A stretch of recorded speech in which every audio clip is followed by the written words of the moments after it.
बहुत समय पहले की बात है। उत्तर प्रदेश के एक छोटे से गांव रामपुर में दो भाई रहते थे, विक्रम और शुभम। दोनों एक ही मां की संतान थे, लेकिन स्वभाव में दिन रात का फर्क था। विक्रम बड़ा भाई था, तेज, चालाक, थोड़ा लालची और बहुत महत्वाकांक्षी। उसे हमेशा जल्दी अमीर बनने की चाह रहती थी। वहीं शुभम छोटा था, शांत स्वभाव का, मेहनती, ईमानदार और बड़ा ही सहनशील। उनके पिता धर्मपाल जी गांव के एक सीधे सादे किसान थे। उन्होंने अपने खेत खलिहान और पुरखों की जमीन बड़ी मेहनत से संभाली थी, लेकिन दुर्भाग्यवश एक रात अचानक हार्ट अटैक से उनका निधन हो गया। उस समय शुभम केवल 17 साल का था और विक्रम 23 का। धर्मपाल जी के गुजरने के बाद दोनों भाइयों के सामने जिम्मेदारियों का पहाड़ टूट पड़ा। मां सरला देवी हर रोज प्रार्थना करती थीं कि दोनों बेटे मिलकर काम करें और एक दूसरे का सहारा बने, लेकिन किस्मत को कुछ और ही मंजूर था। विक्रम ने तुरंत पिता की जमीन बेचने की बात उठाई। भाई, ये आप क्या कह रहे हैं? हम भला अपने पिताजी की उस जमीन को कैसे बेच सकते हैं? ये हमारे पूर्वजों का आशीर्वाद है और भला आशीर्वाद कोई बेचता है क्या? तू नहीं समझेगा छोटे। तुझे क्या लगता है गांव में इस छोटे से खेत से क्या होगा? हम अगर इस गांव में रहे तो गरीबी हमारा मुकद्दर बन जाएगी। मैं तो कहता हूं तुम भी मेरे साथ शहर चलो, कोई बड़ा काम करते हैं। मैं बिजनेस करूंगा, तुम्हें भी किसी अच्छे काम में लगा दूंगा। गांव का घर खेत सब बेच देते हैं। नहीं भाई, मैं आपके साथ शहर नहीं आ सकता। इस गांव से, यहाँ की मिट्टी से मेरी बहुत सारी यादें जुड़ी हुई हैं। मैं इन्हें छोड़कर कहीं नहीं जाऊंगा। शुभम को बुरा लगा। वह खेतों से बहुत जुड़ा हुआ था। उसके लिए वो मिट्टी मां के आंचल जैसी थी, लेकिन वो विरोध नहीं कर पाया। मां के आंसू देखकर उसने चुपचाप सिर झुका लिया।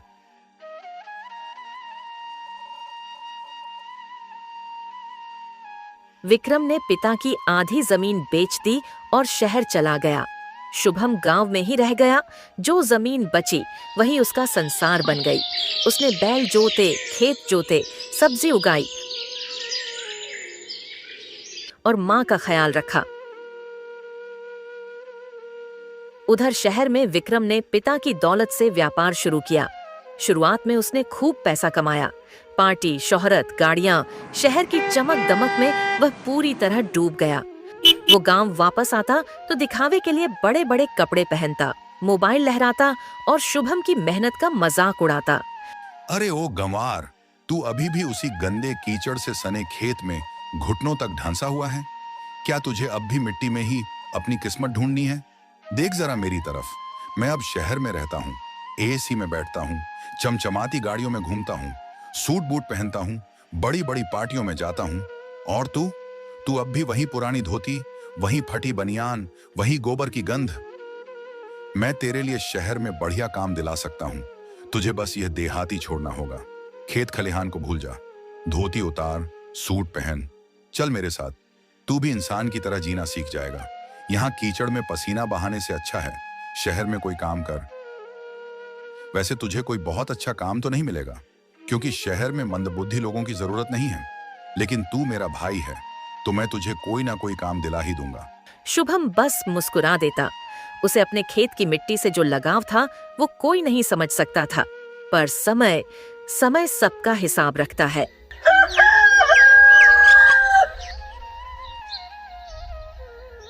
शहर की चकाचौंध ने विक्रम को पूरी तरह बदल दिया था। वो अब वही पुराना गांव का लड़का नहीं रहा था जो पिता की छड़ी से डरकर खेतों में हल जोतता था। अब उसके पास एक मोबाइल कंपनी का छोटा फ्रेंचाइजी बिजनेस था, जिसमें उसने पिता की जमीन बेचकर पैसा लगाया था।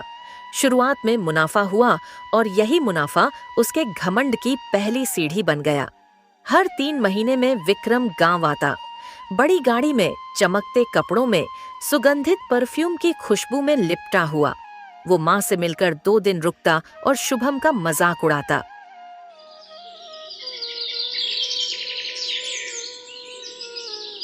शुभम ने जो आधी जमीन बचाई थी उसी पर मेहनत शुरू की। खेतों में फसलें उगाईं, गाय भैंस पाली।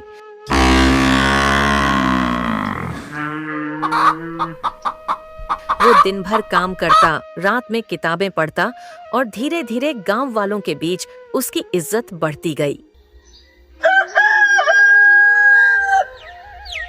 विक्रम जब शहर से खूब कमाई करके गांव लौटा तो उसका रुतबा देखने लायक था। 4 आदमी पीछे पीछे, चमचमाती बाइक, महंगे कपड़े और हर वाक्य में घमंड। गांव में उसके वापस आने की खबर जैसे ही फैली, रिश्तेदार और परिचित उसे अपने घर बुलाने लगे। हर कोई चाहता था कि उसकी बेटी विक्रम की बहू बने। आखिरकार सरपंच बलदेव चौधरी की नजर लगी उस पर। उनकी बेटी पिंकी एक सुंदर, नखरे वाली, शहरी सपनों से भरी लड़की जो हमेशा महंगे लिपस्टिक और झुमकों में सजी रहती थी। माँ, देखा तूने, सरपंच अपनी बेटी से मेरा विवाह करना चाहता है। इसे कहते हैं 5 उंगलियां घी में। सरपंच की बेटी से ब्याह करके तो मैं और भी अमीर हो जाऊंगा, और वो देखने में भी खूब सुंदर है। मुझे तो वो पहले दिन से ही पसंद है। विक्रम को पिंकी पसंद आई। उसे लगा कि ऐसी बहू से उसका रुतबा और बढ़ेगा। जल्दी ही दोनों का विवाह हो गया। गांव में कई दिन तक शादी की धूम रही। ढोल नगाड़े, लाइट, साज सज्जा, सब कुछ किसी राजा महाराजा की शादी जैसा था।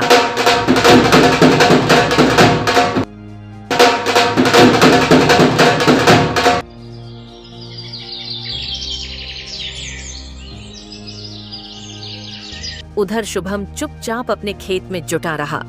उसकी नजरें आसमान नहीं, धरती पर टिकी थीं। माँ सरला देवी अब बूढ़ी हो चली थीं, लेकिन शुभम की देखभाल ने उन्हें कभी अकेलापन महसूस नहीं होने दिया। कुछ ही महीनों बाद शुभम ने भी विवाह कर लिया। उसकी पत्नी थी लाली, गांव के एक गरीब मजदूर की बेटी, जिसकी माँ का वर्षों पहले निधन हो गया था। लाली ज्यादा पढ़ी लिखी नहीं थी, लेकिन उसमें आत्मसम्मान, ममता और परिश्रम की सच्ची चमक थी।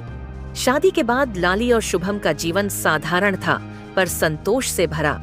सुबह जल्दी उठकर खेत जाना, दोपहर में घर लौटकर माँ की सेवा करना और शाम को चूल्हे के पास बैठकर रोटियां सेंकना, यही उनका सुख था।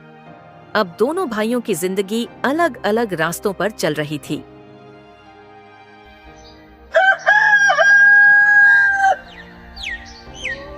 विक्रम का शहर में व्यापार धीरे धीरे घाटे में जाने लगा। उसका एक पार्टनर फ्रॉड निकला। बैंक का कर्ज चुकता नहीं हुआ। ऊपर से पिंकी हर रोज नई डिमांड करती। देखो जी, मुझे नए गहने चाहिए। इतने सालों से वही 2 सेट पहन पहन कर बोर हो गई हूँ। सब लोग हंसते हैं कि तुम्हारी बीवी एक ही झुमका लेकर हर फंक्शन में आ जाती है। और सुनो, इस हफ्ते पार्लर भी जाना है, बाल कटवाने हैं, फेशियल करवाना है, शादी का सीजन है, अच्छा दिखना तो बनता है ना। अरे हाँ, माँ के घर अगले महीने शादी है, 4 दिन का फंक्शन है। मुझे कम से कम 3 नए ड्रेस चाहिए, एक मेहंदी के लिए, एक संगीत के लिए और एक शादी के दिन, और नई चप्पल भी। पिछली बार वाली चप्पल टूट गई थी। पिंकी, जरा मेरी भी सुन लो। पिछले 3 महीने से दुकान में कुछ खास कमाई नहीं हो रही। उधार चढ़ता जा रहा है, ग्राहक आते ही नहीं, माल लाने के पैसे नहीं हैं। और तुम हो कि बस मांग पर मांग किए जा रही हो।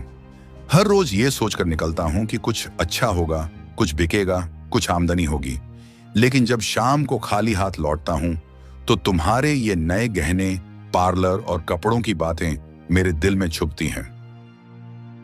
क्या तुम नहीं देखती कि मैं कितना टूटा हुआ हूं अंदर से? मैं चाहता हूं कि तुम्हें सब कुछ दूं जो तुम्हारा मन करे, लेकिन इस वक्त मेरी हालत ही ऐसी नहीं है पिंकी। थोड़ा साथ दो ना, थोड़ा सब्र करो। जब वक्त बदलेगा मैं खुद तुम्हारे लिए सोने का हार लेकर आऊंगा, लेकिन अभी नहीं, अभी सिर्फ मेरी मजबूरी है। वो सब मैं नहीं जानती। तुम भूलो मत, मैं सरपंच की बेटी हूँ। मेरे पिता ने मेरी सारी ख्वाहिशें पूरी की हैं। मुझे पता होता कि तुम कंगाल होने वाले हो तो मैं तुमसे कभी भी ब्याह न करती। मेरे लिए बहुत अच्छे अच्छे रिश्ते आए थे। पिंकी घर के किसी काम में हाथ तक नहीं लगाती। खाना नौकर बनाता, कपड़े धो भी ले जाता। जब पैसे थे तब सब ठीक चला, लेकिन जैसे जैसे नुकसान बढ़ा, नौकर भी चले गए। एक दिन वो भी आया जब बैंक ने दुकान सील कर दी, कार ले गई, घर नीलाम हो गया। विक्रम और पिंकी सड़क पर आ गए। पिंकी की सूरत से अब सारा श्रृंगार उतर चुका था। वो जिसे कभी खेत की मिट्टी से नफरत थी, अब उसी मिट्टी पर बैठकर आंसू बहा रही थी।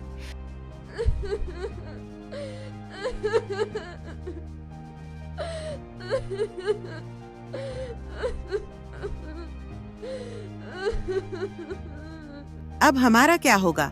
क्या अब सड़क पर ही जीवन बिताना होगा? हे ऊपर वाले, ये कैसा पति दिया है तूने, जो इतने बुरे दिन दिखा रहा है। इस धूप में तो मेरी त्वचा खराब हो जाएगी। ये कैसे दिन देखने पड़ रहे हैं।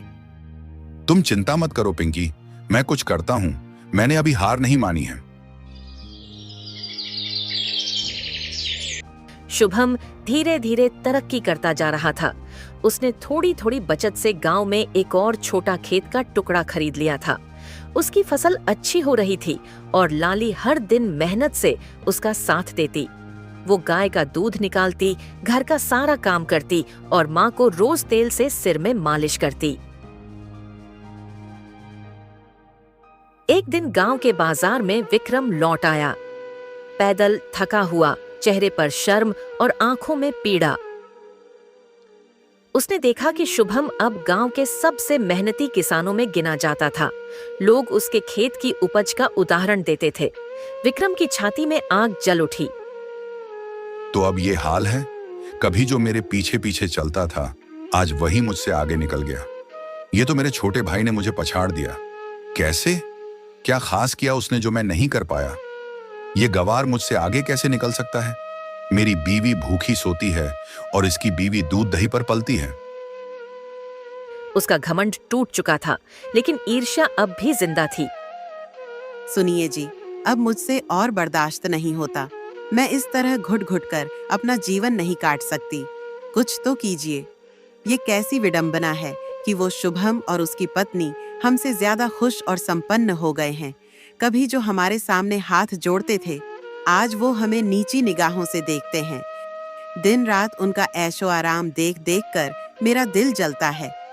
कैसे दिन आ गए हैं कि जिनके ऊपर कभी हम दया करते थे, आज वही हम पर तरस खा रहे हैं। नहीं सुनिए, अब और नहीं। मैं उन्हें हमसे आगे बढ़ता हुआ नहीं देख सकती। कुछ कीजिए, कुछ भी कीजिए, वरना मैं तो घुट घुट कर मर जाऊंगी। विक्रम दिन रात एक ही बात सोचता, कैसे शुभम को नीचे गिराया जाए। और तभी किस्मत ने एक मौका दिया। माँ सरला देवी का देहांत हो गया। पूरा गांव मातम में डूब गया। शुभम माँ के अंतिम संस्कार में टूट गया, लेकिन उसने हर रस्म दिल से निभाई। विक्रम भी वहां खड़ा था। आंखों में आंसू तो थे, लेकिन दिल में एक और योजना पल रही थी।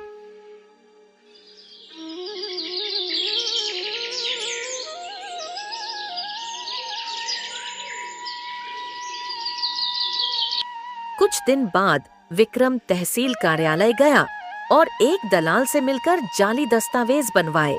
उसमें लिखा था कि मां सरला देवी ने अपनी मृत्यु से पहले संपत्ति केवल विक्रम के नाम कर दी है। दस्तावेज नकली थे, लेकिन पूरी तरह असली जैसे दिखते थे। एक शाम जब शुभम खेत से लौट रहा था, तो देखा कि घर पर 2 आदमी खड़े हैं, गांव के पटवारी और चौकीदार। विक्रम ने सबके सामने कागज लहराते हुए कहा, देख शुभम, ये रहा वसीयतनामा। माँ ने अपनी जिंदगी के आखिरी दिनों में ये जमीन और मकान मेरे नाम कर दिया था। सब कुछ, ये घर, ये खेत, ये आंगन, अब कानूनन मेरे अधिकार में है। इसलिए अब तुम्हें ये घर और खेत खाली करने होंगे। जितनी जल्दी हो सके यहां से निकाल जाओ। भाई, ये तू क्या कह रहा है? तू ऐसा कैसे कर सकता है? माँ ने कभी ऐसा कुछ नहीं कहा था। उन्होंने तो हमेशा हमें बराबर का हक देने की बात की थी। तू जानता है माँ मुझे कितना प्यार करती थी। वो तुझसे कम मुझे नहीं मानती थी। तू कैसे यकीन दिला सकता है कि उन्होंने मुझे एक शब्द भी नहीं बताया? कानून भावनाएं नहीं देखता शुभम, वो सबूत देखता है। और मेरे पास वो सबूत है। ये देख, ये दस्तावेज माँ ने अपने आखिरी दिनों में मेरे नाम लिखा था। सरकारी मोहर लगी है, गवाहों के दस्तखत हैं। तुझे जो लगाना है लगा, पर सच्चाई यही है। अब ये सब मेरा है। भाई, क्या इतना सब कुछ काफी नहीं था? तुमने तो शहर जाने के लिए पिताजी की आधी जमीन पहले ही बेच दी थी। मैं तो बस माँ की यादों में जी रहा हूँ, इस मिट्टी से जुड़ा हूँ, खेतों में माँ की हंसी की गूंज सुनता हूँ। क्या ये सब छीन लेगा तू मुझसे?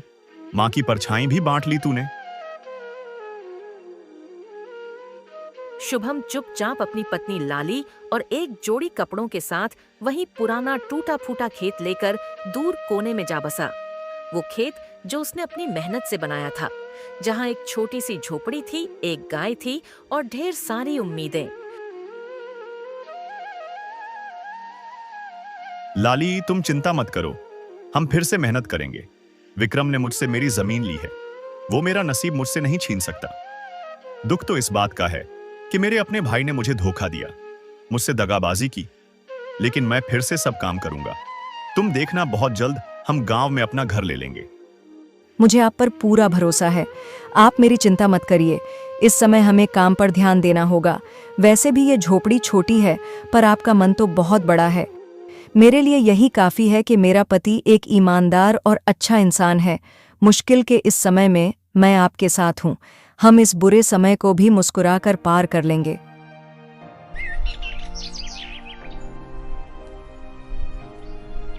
शुभम फिर से खड़ा हुआ। उसने फिर से मेहनत की, 2 गुनी मेहनत। लाली ने फिर से उसका साथ दिया, पूरी श्रद्धा और विश्वास के साथ। विक्रम ने जब फर्जी दस्तावेज बनवाए थे, तब एक बात भूल गया था। धोखे की नींव पर खड़ी कोई भी इमारत ज्यादा दिन नहीं टिकती। जिन दलाल से उसने वसीयत बनवाई थी, उसका नाम था मक्खन लाल। एक चालाक, लालची और असरदार दलाल जो पैसों के लिए कुछ भी कर सकता था। विक्रम ने उससे कहा था, तू पेपर बना दे, मैं तुझे बाकी पैसे बाद में दूंगा। पर जैसे ही मक्खन लाल ने काम किया और पैसे मांगे, विक्रम ने टाल मटोल शुरू कर दी। भाई, अभी पैसे नहीं हैं, तू समझ मेरी बात को। मैं बाद में तुझे पैसे दे दूंगा। मैं कौन सा भागा जा रहा हूँ, बाद में ले लेना। अभी फसल तो बेचने दो। लेकिन विक्रम, इस बात को पहले ही 2 महीने हो चुके हैं। मैं जानता हूं तेरे पास पैसे हैं। तू बहाना क्यों बना रहा है? मेरे पैसे लौटा दे। और वैसे भी तुझ जैसे इंसान पे भरोसा करना मुश्किल है। तूने अपने सगे भाई नहीं छोड़ा तो मैं क्या चीज हूं? चुपचाप मेरे पैसे आज शाम तक वापस दे देना, इसी में तेरी भलाई है। धमकी देता है मुझे? तेरे जैसे बहुत देखे हैं मैंने, तेरे जैसे तो कई हैं। तू ही क्या उखाड़ लेगा मेरा? जो करना है कर ले। अब नहीं देता तेरे पैसे, निकल यहां से। गांव की चौपाल में उस दिन पंचों की सभा बुलाई गई थी, क्योंकि गांव में जमीन को लेकर कई सवाल उठने लगे थे। विक्रम वहां सबसे पहले पहुंचा, ताकि अपने झूठ को सच का जामा पहनाकर पेश कर सके। उसके चेहरे पर बनावटी आत्मविश्वास था। तभी वहां मक्खन लाल आ धमका, सीधे दस्तावेज और सबूतों के साथ। उसने पंचायत के सामने फर्जी वसीयत के कागज, दस्तखतों की तुलना और तहसील से निकली असली नकल पेश की। सबके सामने उसने ऊंची आवाज में कहा, इन कागजों में जो दस्तखत है वो सरला देवी के नहीं है। मैंने खुद विक्रम के कहने पर ये बनाए थे, और बदले में जो पैसे उसने मुझे देने का वादा किया था वो भी नहीं दिए। आज मैं अपने अपराध की सजा भुगतने आया हूँ, लेकिन इस आदमी का असली चेहरा भी दिखाने आया हूँ, जिसने अपने ही सगे भाई से छल किया। पूरा गांव सन्न रह गया। विक्रम की बोलती बंद हो गई। उसकी आंखें भर आईं, न शर्म से बल्कि डर से।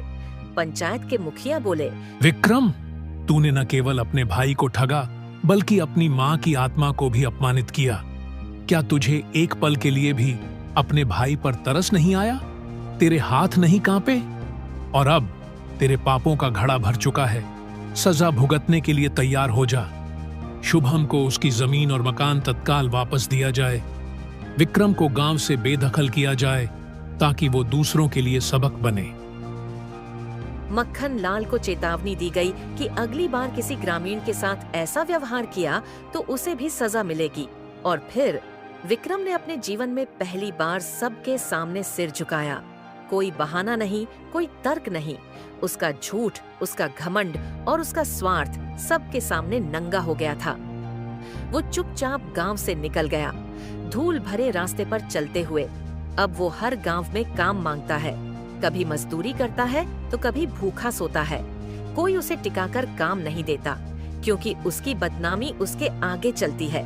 उसकी आंखों में अब न स्वाभिमान है न ईर्ष्या, सिर्फ पछतावा और टूटापन। उधर शुभम ने अपना घर वापस पाया, लेकिन उसका दिल अभी भी करुणा से भरा था। हे ईश्वर, मेरे भाई को सही रास्ता दिखा, उसके मन का अंधकार मिटा, उन्हें मेहनत और ईमानदारी का महत्व सिखा। शायद समय ने अपना सबक उन्हें सिखा दिया है। अब तू उनकी मदद कर। तुम्हारा दिल बहुत बड़ा है शुभम, शायद इसी का नाम है असली अमीरी। मुझे बहुत गर्व है कि मैं तुम्हारी पत्नी हूँ। समय का सबक यही है, जो दूसरों को धोखा देता है, समय उसे ऐसा धोता है कि पहचान तक मिट जाती है, और जो सहन करता है, मेहनत करता है, वो एक दिन समय के ताज पर राज करता है। आपको क्या लगता है, कौन सा किरदार सबसे ज्यादा प्रभावशाली है?